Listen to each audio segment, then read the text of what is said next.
Rashtrawadi communist पक्षाने हिमायतनगर नगर पंचायतीसाठी नगराध्यक्षपदाचे दावेदार comrade Digambar काळे यांना दिलेला आहे. पहिल्यांदाच मी आपल्यापुढे उभी आहे आणि हिमायतनगरच्या मतदारांना आवाहन करते की विडा हातोडा तारा या निशाणीला बटन दाबून नगराध्यक्षपदासाठी कॉम्रेड दिगंबर काळे यांना विजयी करा. कारण विडा हातोडा तारा या निशाणीला मतदान म्हणजे या हिमायतनगरच्या विकासाला मतदान आहे असं. आता आपण हिमायतनगरच्या बाबतीत विचारलं की खूप मोठे आव्हान आहे. आव्हान तर आहेतच, परंतु ते आव्हानाला बाजूला सारून एक विकासाला मत देण्याचं हिमायतनगरच्या सुजाण जनतेने ठरवलं आहे. आता कॉम्रेड दिगंबर काळे यांचा चेहरा आपण सातत्यानं रस्त्यावर लढताना पाहत आहोत. इथे आपण नगर पंचायत समोरील कित्येक दिवस आंदोलन केलेलं आहे. आंदोलन कशासाठी होतं भावांनो?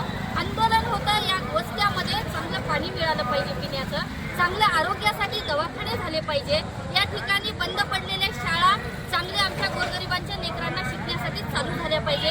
आता आपण बघतोय की हिमायतनगरचं बस स्टँड, मला तर वाटते मी लहानपणापासूनही स्वप्न आहे, मी तुमच्या बाजूच्याच तालुक्यामध्ये राहते, की हिमायतनगरला बस स्टँड झालं पाहिजे. परंतु बस स्टँडची साधी सुविधा नाही. त्या ठिकाणी मोठ्या प्रमाणात नागरिक बस स्टँडमध्ये बसण्यासाठी येतात, परंतु कुठेतरी हॉटेलमध्ये दडलेले आपल्याला दिसत आहेत. म्हणून पुन्हा एकदा आमच्या समोरील आव्हान असेल तरी नागरिकांना आव्हान करते की या सगळ्यांना बाजूला सारून एकदा विळा हातोडा तारा या निशाणीला बटन दाबून प्रचंड बहुमताने आपण निवडून द्या. विकासाची कामं काय असते ते आम्ही निवडून आल्यावर नक्कीच सांगू. निवडून आल्यावर तर सांगू, परंतु निवडून जरी नाही आलं दुर्दैवाने तरी विळा हातोडा हे कायम लाल झेंडा खांद्यावर घेऊन आम्ही आयुष्यभर लढत राहू. या ठिकाणी वचन मी हिमायतनगरच्या नागरिकांना देते. धन्यवाद. लाल सलाम. इन्क्लाब जिंदाबाद. जय भीम, जय शिवराय.